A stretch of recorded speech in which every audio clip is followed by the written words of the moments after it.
Hi everyone. Since we are spending some time this week learning about how trees help people and how they help animals, I wanted to read you a book about an animal that I know a lot of you have said you've seen in the trees.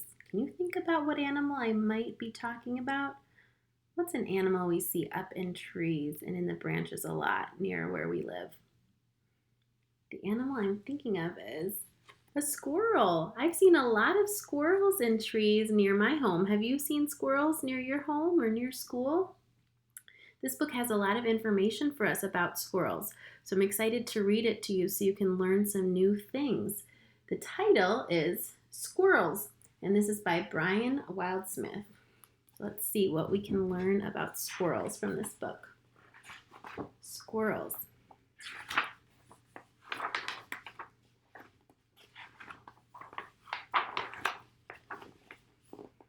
It is easy to recognize a squirrel. He is a furry, small animal with a long, bushy tail, two strong back legs, two small front paws, two large tufted ears which stick up, and two big front teeth. He looks happy and mischievous. So he kind of looks like maybe he's going to do something that would be a little bit like naughty or tricky. In summertime, the squirrel's coat is quite thin, but in wintertime it grows thick and strong. He seems to have little socks on his feet and warm fur gloves on his front paws. Squirrels live in trees. Sometimes their home is a hole in an old tree trunk. Sometimes it is high up in the tree in an abandoned crow's nest. Squirrels build beautiful homes for themselves in the treetops. These are called drays. A dray has two rooms, one of which is like a nursery for the young. Their sharp claws give them a strong hold on the trunk of the tree so that they can scamper both up and down with great speed.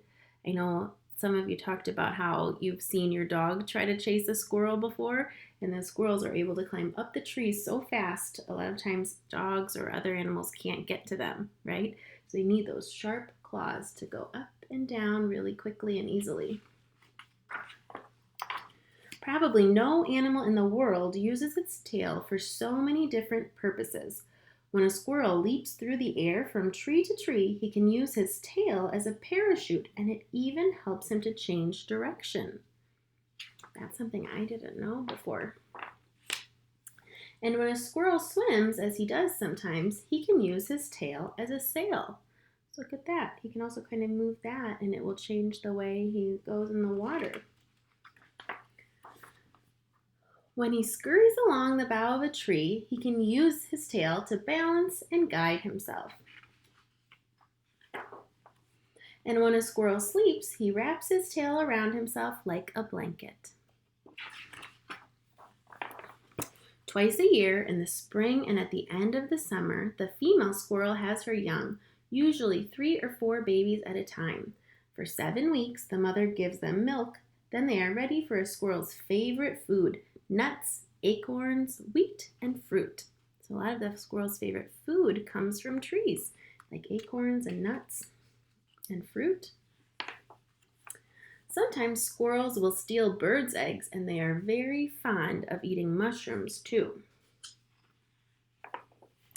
In the last weeks of autumn, remember autumn is fall, like the season we're in right now.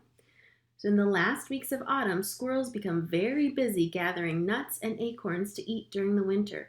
They carry them in their cheek pouches and hide them in all kinds of nooks and holes round about the trees where they live. Later on, they come back to look for them, but quite often they forget where they have hidden their stores and dig in several places before they find them. So they hid them, but then it's hard for even the squirrel to remember where they're hidden. They have to look around. Squirrels are delightful little creatures, but they can be destructive. That means they can kind of break things or ruin them, destroy them. In a garden, they like to pull up new plants, eat bulbs, and even bite the tops off very young trees. Next time you walk in the woods, if you are quiet and observant, you will perhaps see squirrels concentrated and busy. They might be jumping from tree to tree, frolicking on trunks and boughs, or possibly hiding a store of nuts for the winter. The end. That would be interesting since winter is the next season that we'll have.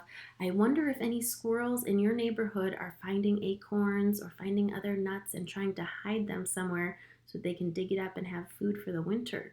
You'll have to watch carefully and see what you observe the squirrels near you doing. I think that would be a fun activity to do this week. I hope that you enjoyed learning more about squirrels. I always think it's fun to read nonfiction books that can tell us some true facts and help us learn a little bit more about the world. And I hope that we will keep learning together and see what we can discover about squirrels and some other animals and how they work with trees. I hope you have a great rest of your day. I'll see you soon.